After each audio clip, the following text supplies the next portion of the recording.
ഇന്ന് നമുക്ക് നല്ലൊരു ബീഫ് റെസിപ്പിയാണ്. ഏത് തരത്തിൽ വേണമെങ്കിലും നമുക്ക് മാറ്റാം. ബീഫ് വരട്ടിയതാക്കാം, ബീഫ് കറിയാക്കാം, ബീഫ് ഫ്രൈ ആക്കാം. അപ്പം അതിന് ആദ്യം എങ്ങനെ ഉണ്ടാക്കുന്നതെന്ന് നോക്കാം. അപ്പം അതിനകത്ത് ഞാൻ 3/4 കിലോ ബീഫ് എടുത്തു. അതിലേക്ക് കുറച്ചധികം തന്നെ ചെറിയുള്ളി, ഒരു തക്കാളി, പച്ചമുളക്, കറിവേപ്പില, ഇഞ്ചി, വെളുത്തുള്ളി, പട്ട, ഗ്രാമ്പു, ഏലക്ക, തേങ്ങാക്കൊത്ത്, മസാലപ്പൊടികൾ ഇട്ട് കൊടുക്കാം. കുറച്ച് ഉലുവയും അതുപോലെ തന്നെ പെരിഞ്ചീരകവും ഇട്ട് കൊടുത്ത് കുരുമുളക് പൊടിയും ഇട്ട് കൊടുക്കാം. കുറച്ചധികം തന്നെ വെളിച്ചെണ്ണ ഒഴിച്ച് കൊടുത്തു. ആവശ്യത്തിന് വേണ്ടി ഉപ്പ് ഇട്ട് കൊടുത്ത് കൈ കൊണ്ട് നന്നായിട്ട് തിരുമ്മി പിടിപ്പിച്ച് അരമണിക്കൂർ വെക്കാം. ഇനി അടിയിൽ പിടിക്കാതിരിക്കാൻ മാത്രം ഒരു പേരിന് കുറച്ച് വെള്ളം ഒഴിച്ച് ചേർത്ത് നമുക്കിനി കുക്കറിൽ വേവിച്ചെടുക്കാം.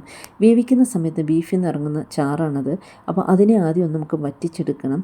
അത് വറ്റിച്ചതിന് ശേഷം മാത്രം നമുക്ക് ഇനി ബീഫ് അതിനകത്തേക്ക് ഇട്ട് കൊടുത്ത് നന്നായിട്ട് ഇളക്കിയെടുക്കാം. ഇങ്ങനെയാണെങ്കിൽ ബീഫ് കറിയാക്കാം. കുറച്ചുകൂടെ വറ്റിച്ചാൽ ബീഫ് വരട്ടിയെടുക്കാം. അതല്ല ഇനിയും ഒന്നോടൊരു പാനിലേക്ക് സെപ്പറേറ്റ് ഇട്ട് കുറച്ച് ഓയിലിട്ട് കൊടുത്ത് കഴിഞ്ഞാൽ ഇതുപോലെ ഫ്രൈ ആക്കി എടുത്തു കഴിഞ്ഞാൽ നമ്മുടെ അടിപൊളിയായിട്ടുള്ള ഒരേ ഐറ്റം കൊണ്ട് 3 റെസിപ്പി ആക്കാൻ പറ്റുന്ന ബീഫ് കറി